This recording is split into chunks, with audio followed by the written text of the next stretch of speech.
Assalamualaikum and good day. So in this tutorial, we will be looking at a new chapter, that is the planar kinetics, and we are focusing on the force and acceleration with regards to translation. So in this tutorial, we will be only talking about the translation type of motion. Okay, first we look at the equations of motion. This is the Newton's second law of motion. Newton's second law of motion states that it's very simple, that all of you should know that F is equal to m times A. The force is equivalent to the mass times acceleration. So in this chapter, we are going to you are going to have to draw two very important diagrams. The first one is the free body diagram. The free body diagram indicates all the external forces acting on the rigid body as well as the weight of the rigid body.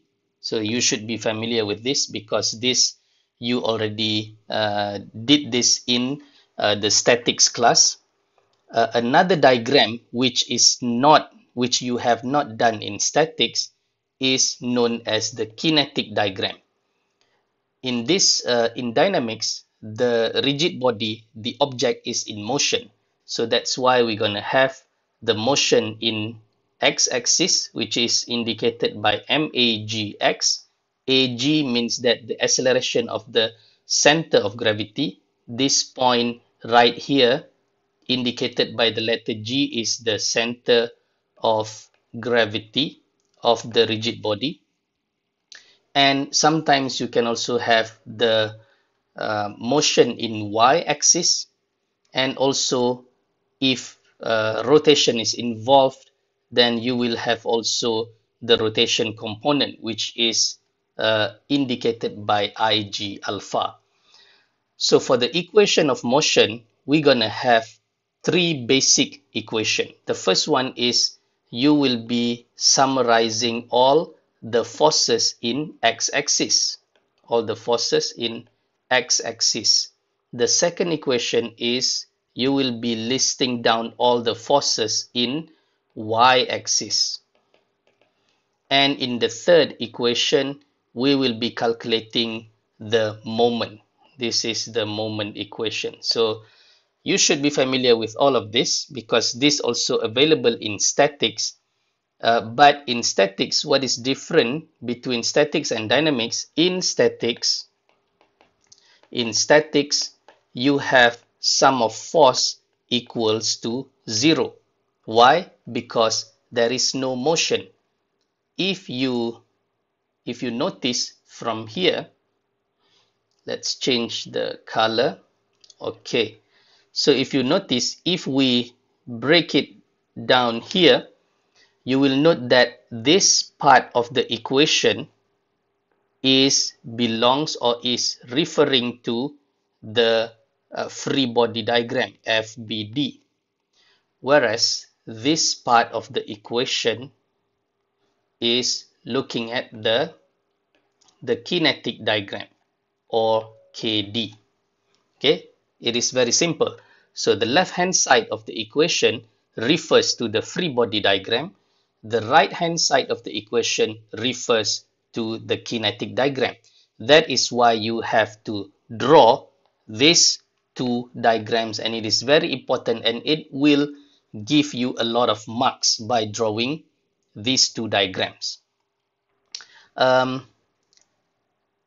Regarding the moment, we will not be focusing on the moment yet in this translation motion, but I'm going to mention also here that you can normally you calculate the moment about the center of gravity, but you can also calculate the moment about any other points on the rigid body, on the body. All right. So when you calculate the moment on other points on the body, instead of the center of gravity, then it is not equal to Ig alpha anymore. It is not equal to Ig alpha, but it will be equal to what is known as the kinetic moment. Kinetic moments about point P. If P is the points that you calculate the moment. But do not focus on this. First, I will be showing about this in the tutorial later. So let's jump straight to the first question.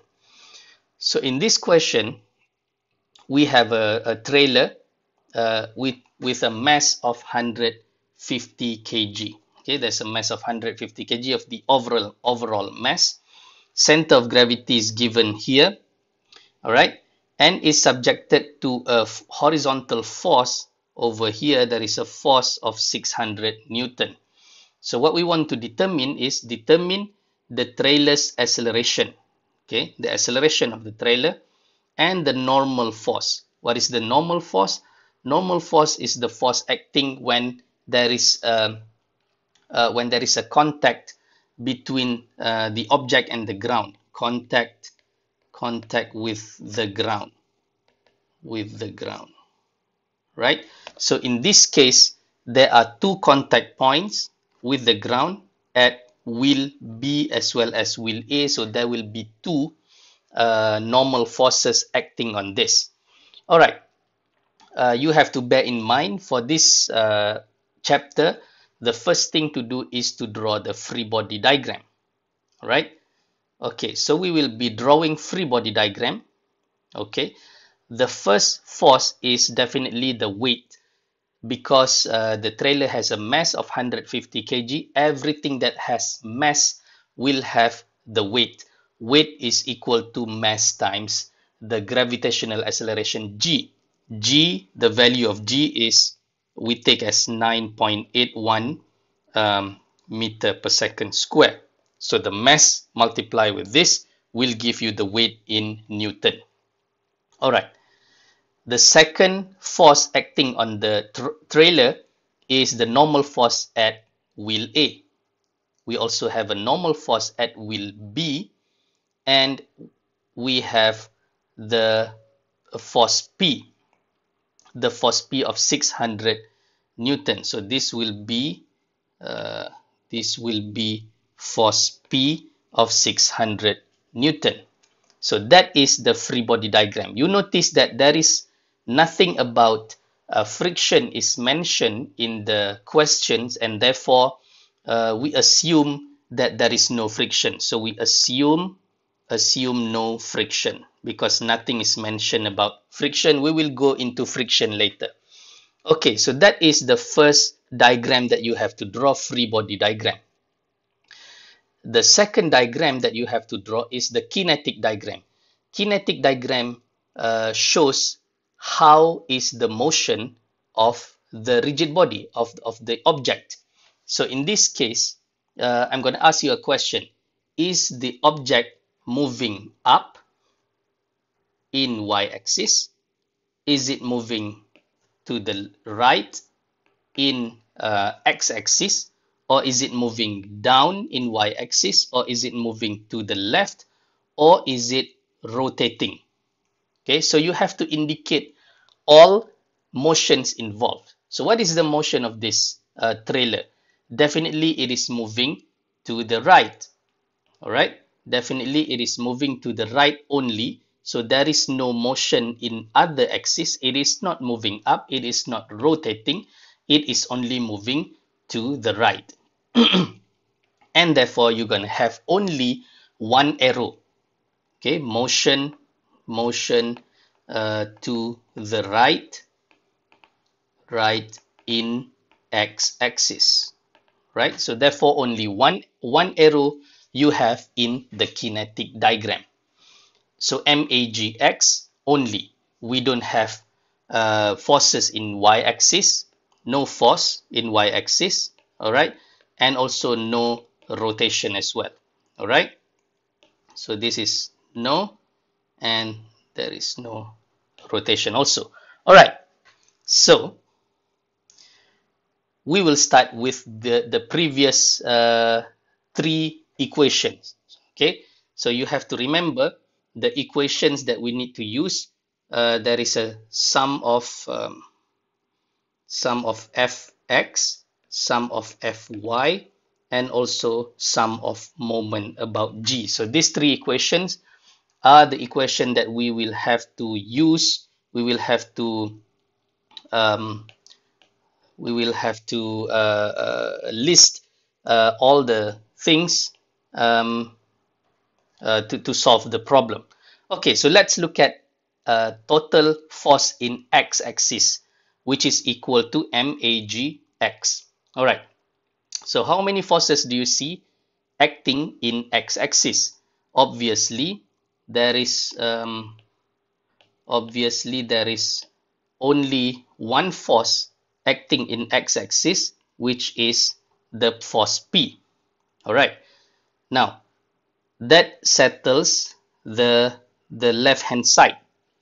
The right hand side, we will refer to the kinetic diagram for the right hand side. For the left hand side, we refer to the free body diagram. All right, so going to the kinetic diagram, you will see that there is an arrow in x-axis. So we can summarize this. So we have P, the force P is equal to this one, magx. All right, so then you will substitute the value. P is known, 600 Newton. magx, m is known also, given the mass 150 kg. So you put in 150.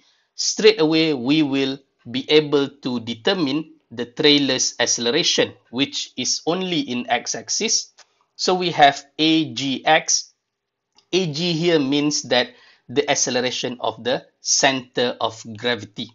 All right, the acceleration of the center of gravity. So this is the acceleration of the center of gravity, COG, in x-axis, which is equal to 4 meter per second square. All right, we have solved the first parameter, which is the acceleration, but we still need to solve the normal forces at wheel A as well as wheel B. So because we cannot solve using this equation, then we move on to the second equation, which is total force in y-axis equal to magy. All right, then here again, we are going to look for the left hand side of the equation. We're going to look in the free body diagram. So how many forces do you see acting in y-axis? We have three forces. The weight is in y-axis, negative. The normal force at wheel A is in y-axis, positive. The normal force at point B is in y-axis, positive. Before that, I forgot to mention about our coordinate system. We have determined that x is positive to the right, y is positive going up. So you will stick with this. Which force to be written as negative, which force is to be written as positive, it totally depends on the coordinate system that we have set before starting with the calculation. Okay, so that is for the left hand side of the equation. All the forces, we have three forces on the left hand side of the equation. Now we go on to the right hand side of the equation, magy. And as I've mentioned earlier, right hand side of the equation, you need to refer to the kinetic diagram. Now in the kinetic diagram, do you see any arrow in y-axis? Obviously no arrow in y-axis. So when you write the equation, you will write Na positive plus Nb positive minus Mg, which is the weight, equals to 0, because there is no arrow on the kinetic diagram. Now, it is very, very important to correctly draw the free body diagram and the kinetic diagram, because these two diagrams will influence your equation. All right, so from here you can write Na is unknown plus Nb is unknown. We can bring Mg to the right hand side. So you will have 150 times 9.81, NA plus NB equals to 1471.5. But still, we don't know what is the value of this individual NA and NB, and still cannot be solved using this equation. So we need to move on into the third equation, which is the sum of moment about G. And in this case, it is equal to 0 because this is the case of translation. And obviously, you don't see any rotation. There is no rotation arrow like this. All right. So we know that there is no rotation for this equation, for this question. And therefore, we know that mg, the total moment about G, is equal to 0. All right.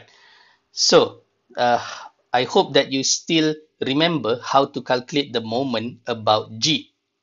Okay. Now, you see this thing here.